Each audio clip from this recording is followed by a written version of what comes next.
আস্তে আস্তে আব্দুল্লাহ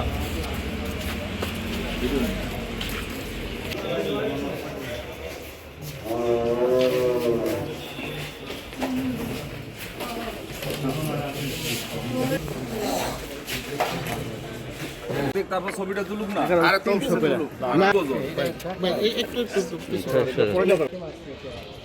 মিজান স্যার ঠিক মতো দাঁড়ান, কথা বলে ঠেলা।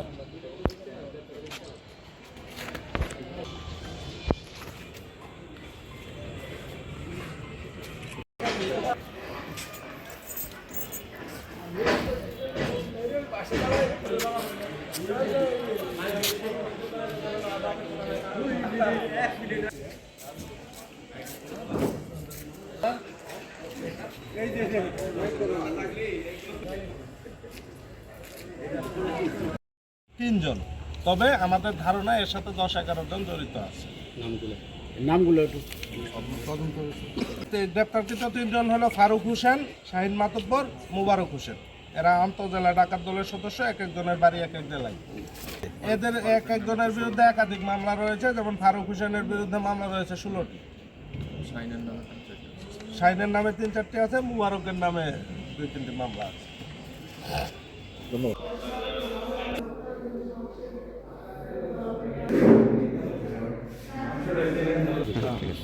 গত 20/1/2026 তারিখে মাদারীপুরের রাজৌর নিবাসী জৈনক ও উবাইদুল শেখ ঈশ্বরদীর হরণখোলা হাট থেকে 3টি ষাঁড় গরু কিনে পিক আপ ট্রাকে করে আনতেছিলেন। এটা আমাদের, তার ভাষ্য অনুযায়ী আমাদের এইখানে যে আছে প্রাণী সম্পদ গবেষণা ইনস্টিটিউট, তার সামনে ঢাকা ফরিদপুর হাইওয়ের সামনে থেকে একটা পিক আপ চাপ দিয়ে অন্য একটা পিক আপ দিয়ে এটা ডাকাতি করে নিয়ে যায়।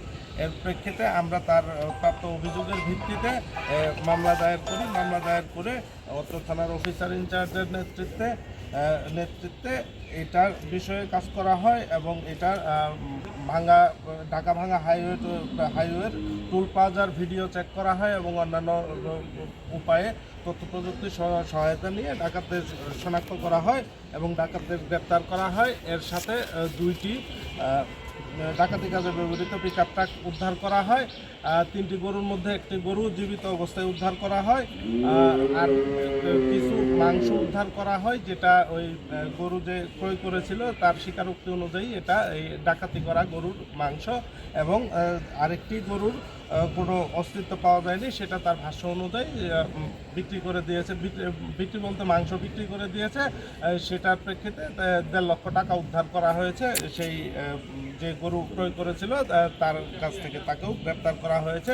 এর সাথে আরও যারা জড়িত আছে আমরা এখনও গ্রেপ্তারের চেষ্টা করতেছি। সবাইকে ধন্যবাদ।